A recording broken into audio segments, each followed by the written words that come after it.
Annapurna Interactive. I almost see them as like the A24 of the gaming realm. They take the smaller projects that are not necessarily going to be these massive blockbusters or intended to be that way. They tend to be games from smaller studios with like really neat and unique creative vision, and they tend to fund those types of games, the ones that are really creatively and artistically driven. And so anything published by Annapurna Interactive always catches my attention. Some of their games that stand out to me include What Remains of Edith Finch from back in 2017, Outer Wilds and Sayonara Wild Hearts in 2019, 12 Minutes in 2021, the one starring James McAvoy and Daisy Ridley and the like. There's Neon White and Stray in 2022, Cocoon in 2023, among many others. And I mean, you got the Blade Runner 2033 game that they're still working on. And alongside that, they also recently partnered with Remedy Games to finance Control 2. Right here, Remedy Entertainment announced the following: we're partnering with Annapurna to co-finance Control 2. We hope you're as excited about what this means for our creative output and ongoing independence as we are. We are also happy to announce that Annapurna will work with us on expanding the Control and Alan Wake franchises into film and TV. Annapurna as a publisher, I'd say, is the complete antithesis of what we're seeing from a lot of other AAA publishers, where it's all about those big blockbusters and chasing trends and live services and whatever. Annapurna actively seems to be looking for teams who are just making something interesting because they have a vision that they want to realize. And it's about like establishing new and interesting trends almost, or just games that just think outside the box, that are out of the norm, and in turn make them just extremely fascinating and stuff that pushes the boundaries of like what you can achieve with this medium, and that highlights what makes a video game special. Now, we started to see trouble in paradise back in September 6th of 2024 when the Hollywood Reporter released the following article in which they said that Annapurna president Nathan Gary has exited the company, which kind of came out of the blue. Nathan Gary is stepping down as the president and also departing from the company, and alongside him, co-heads of Annapurna's indie gaming division Deborah Mars and Nathan Vela are also departing, with Hector Sanchez having recently joined and being named the new president of the interactive division of Annapurna. And under Ellison, who is the owner of the parent company Annapurna, and her senior leadership, the company will integrate its in-house gaming operations with the rest of Annapurna's divisions, which include film, TV, and theater. So we saw an exodus of leadership from within Annapurna Interactive, which was kind of strange by itself. But then right here we have a new report 6 days later, published on September 12, 2024, from Jason Schreier, who released the following article via Bloomberg titled Annapurna Video Game Team Resigns, Leaving Partners Scrambling. So it's not just the leadership of Annapurna Interactive who resigned, the entire staff of Annapurna Interactive decided to leave the company and follow suit alongside the leadership, which is, I mean, kind of crazy. This is what I call a boycott. It reads right here that the entire staff of Annapurna Interactive, the video game publishing division of Megan Ellison's Annapurna Studio, so Annapurna Studio is the parent company, Annapurna Interactive is one division of it, resigned this month following a dispute with its owner. President Nathan Gary and his team had been negotiating with Ellison to spin off the video game division as an independent entity, but that seemingly didn't work out. Ellison pulled out of negotiations, after which Gary and other executives resigned, which is what the Hollywood Reporter reported. But then that was followed by around 24 other staffers resigning, the entire collective of Annapurna Interactive deciding we're out. All 25 members of the Annapurna Interactive team collectively resigned. This was one of the hardest decisions we've ever had to make, and we did not take this action lightly, said Gary and the group in a joint statement. Now, there are very little details as to why they took such drastic measures, but a mass boycott like this doesn't happen unless a group is extremely unhappy with leadership. And that's the aspect to the story that's still a giant question mark. There are still many unresolved mysteries around what exactly the negotiations were about, why they wanted to separate Annapurna Interactive from Annapurna and kind of spin off to become independent, and what about leadership was so upsetting to these folks that they decided it was better to mass boycott Annapurna Interactive instead of deciding to stick with the company under the Annapurna leadership, under the leadership of Megan Ellison. Though the fact that Megan is the daughter of a billionaire, specifically billionaire Larry Ellison, might already suggest that she's in a privileged position where she maybe doesn't quite understand the needs and wants of creatives who are looking to make a company pursue the best intentions possible for the kinds of games that Annapurna Interactive tends to pursue and foster and nurture and help publish. I don't know. This is all speculative on my end, but usually corporate heads who are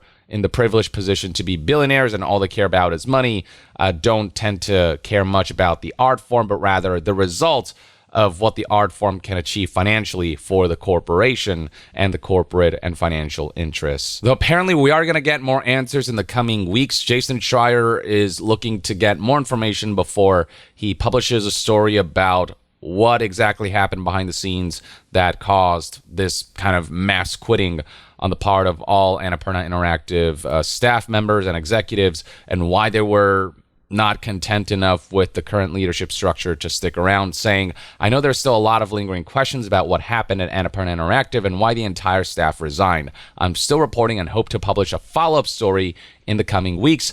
So we'll find out soon enough, I suppose. In the meantime, though, we got Megan Ellison releasing the following statement to Bloomberg, stating, our top priority is continuing to support our developer and publishing partners during this transition. We're committed to not only our existing slate of games, but also expanding our presence in the interactive space as we continue to look for opportunities to take a more integrated approach to linear and interactive storytelling across film and TV, gaming, and theater. And as you can imagine, there are a lot of ongoing deals between Annapurna Interactive, the publisher, and the myriad game developers and game studios that they've partnered with.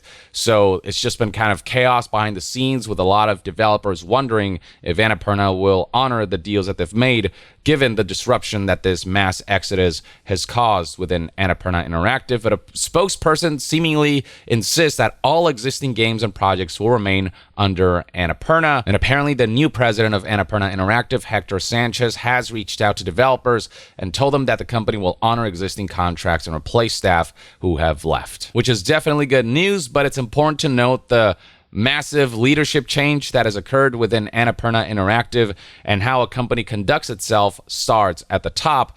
And now with Annapurna Interactive no longer having its old guard and now being completely taken over by Annapurna, the parent company, alongside the president that they picked, Hector Sanchez, one has to wonder how that's going to change the relationship and dynamic between Annapurna Interactive and the developers who are placing their trust on this publishing outlet to kind of be the right kind of publisher for the kind of games that they intend to put out there into the world.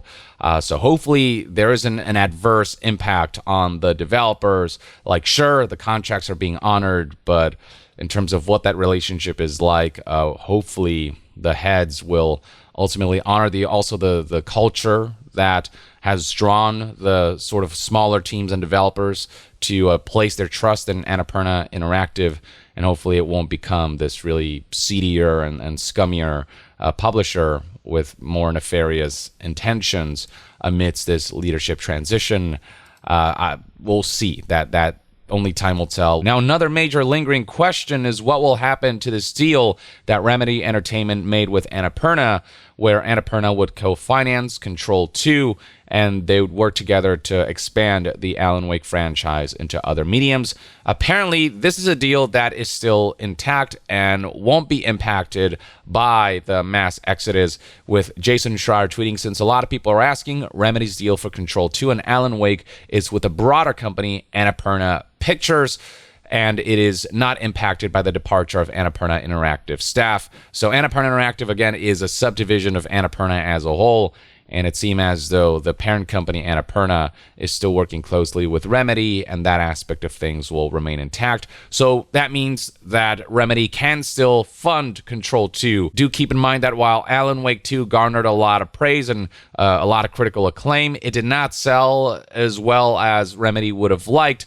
And so Control 2, if they want to make that sequel, they do need some financial help from a publisher like Annapurna. Fortunately, they're still receiving that, and so we can still move ahead with the assumption that Control 2 will be funded, and it is a game that will be made, and that's certainly a game that I'm very excited about. Remedy, I think, is one of the most underrated studios, and I think their games need to sell more, and hopefully Control 2 will be the lightning in the bottle moment for Remedy that will allow them to become the next major developer that is more kind of like an independent entity. I feel like Remedy is close to making the kind of breakthrough that Larian did eventually after years of working on games and kind of sticking to their identity, and then Baldur's Gate 3 just was a big home run for them. I feel like Remedy can become the kind of next Larian, the smaller studio, the underdog that eventually becomes this big studio and stick to their core values and whatnot. So I really wish Remedy the best of luck. But as far as Annapurna Interactive goes, this is kind of everything we know, and I'm deeply concerned. Again, I label this particular segment of Annapurna as the A24 of the gaming sector. This is like the really juicy stuff with a lot of interesting artistic and creative elements that need publishers like Annapurna Interactive and that need to be put out there to not have the gaming industry just become about chasing AAA trends and about massive budgets that are untenable and about just everything becoming a little too monotone in the creative intentions. We need smaller teams to just think outside the box and continue doing so and establishing like new trends and doing stuff that market research could never predict, you know what I mean? So hopefully things will turn out okay for Annapurna Interactive in the long run. Hopefully this exodus followed by the, I guess, takeover won't result in the degradation of the integrity of Annapurna Interactive, and hopefully those who exited Annapurna Interactive will land on their feet and find a way to have their intentions be realized with their own separate endeavors, hopefully.